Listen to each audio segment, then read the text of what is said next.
Hi అండి. Survey జన సుఖినో భవంతు. అందరూ ఎలా ఉన్నారు? అందరూ సుఖ సంతోషాలతో ఉండాలని కోరుకుంటున్నానండి మనస్ఫూర్తిగా. ఇదిగోండి ఆషాఢ మాసం వచ్చేసింది కదా! అందుకే ఈ గోరింటాకునైతే తీసుకొని మీ ముందుకైతే వచ్చేసానండి.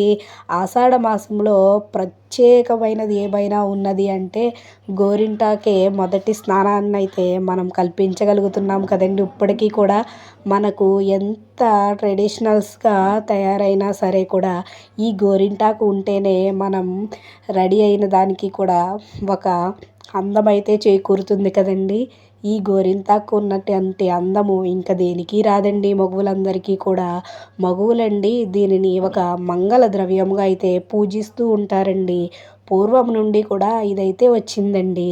ఏంటంటే నేను ప్రతి నిత్యము కూడా గోరింటాకును వాడుతూ ఉంటానండి. నా గోరింటాకు పెట్టుకోవడం వల్ల నా చేతులకు పండినటువంటి గోరింటాకు గోళ్ళకు పండినటువంటి రంగు కూడా పోయేసరికల్లా మళ్ళీ ఈ గోరింటాకునైతే నేను పెట్టుకుంటూ ఉంటానండి. అప్పుడు మా బామ్మ అన్నదండి, నువ్వు ఇంత ఎక్కువగా అయితే గోరింటాకును ఉపయోగిస్తూ ఉంటావు కదా, ఎందుకని నీకు అంత ఇష్టము, దీని కథ తెలిసే పెట్టుకుంటున్నావా నువ్వు అని అయితే అడిగిందండి మా బామ్మ. బామ్మ, ఇది పెట్టుకోవడం వల్ల నా చేతులు రంగు మారుతాయని అందంగా ఉంటాయని మాత్రమే నేను ఈ గోరింటాకును ఉపయోగించుకుంటున్నాను అని చెప్పానండి. అది కాదమ్మా, దీనికి ఒక కథ చెప్తాను నేను అని అయితే మా బామ్మ చెప్పిందండి. ఏమిటంటారు ఆ కథ? మీకు ఎవరికైనా తెలుసా? ఇదిగో అయితే విను. గౌరీదేవి నీకు తెలుసా? పార్వతీదేవి అన్నా గౌరీదేవి అన్నా ఒకటే. పెళ్ళిలో గౌరీ పూజ చేస్తారు చూసావా, ఆవిడే అంట చిన్నప్పుడు స్నేహితులతో కలిసి ఆడుకుంటుందంట. ఆడుకుంటున్న సమయంలో అయితే తను రజస్వల అయితే అయ్యిందంటండి. అప్పుడు ఆ రక్తపు చుక్క నేల మీద పడగానే అక్కడ ఒక చిన్ని మొక్క అయితే ఉద్భవించిందంటండి. ఆ మొక్కను చూసి తనతో పాటు ఉన్న స్నేహితులందరూ కూడా ఆశ్చర్యపోయి పర్వతరాజుకైతే తెలియజేసినారంటండి. అప్పుడు ఆ పర్వతరాజు ఆ ప్రదేశానికైతే వచ్చాడంటండి. వచ్చిన తర్వాత ఆ మొక్క దగ్గరికి వచ్చేసరికల్లా ఆ మొక్క చిన్ని మొక్కగా ఉద్భవించినా సరే ఆయన వచ్చేసరికి పెద్ద మొక్క అయితే అయిపోయిందంటండి.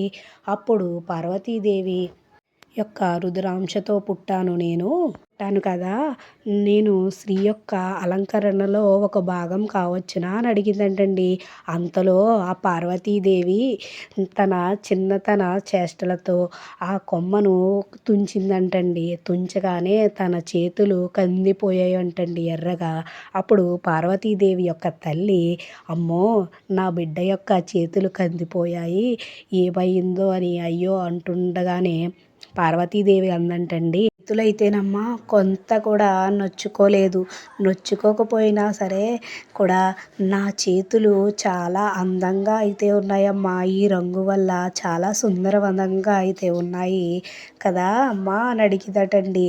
ఈ సంభాషణ అంతా కూడా ఆ పర్వతరాజు విన్న తర్వాత, నువ్వు పార్వతీ వంశతో పుట్టావు కదా, ఏ స్త్రీ అయితే నిన్ను తన చేతులకు అలంకరణ రూపంగా ధరిస్తుందో ఆ స్త్రీకి ప్రతి నెల ఋతుక్రమ సమయంలో మరియు తన గర్భాశయంలో వచ్చేటువంటి సమస్యలు కూడా తొలగుతాయి.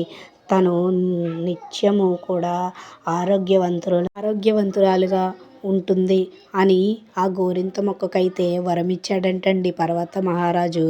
అప్పటి నుండి కూడా ప్రతి స్త్రీ కూడా తన అలంకరణగే కాకుండా తన 5వ తరానికి ప్రతీకగా మరియు సౌభాగ్యానికి ప్రతీకగా కూడా ఈ గోరింటాకును ఉపయోగించుకుంటూ ఉంటుందంటండి.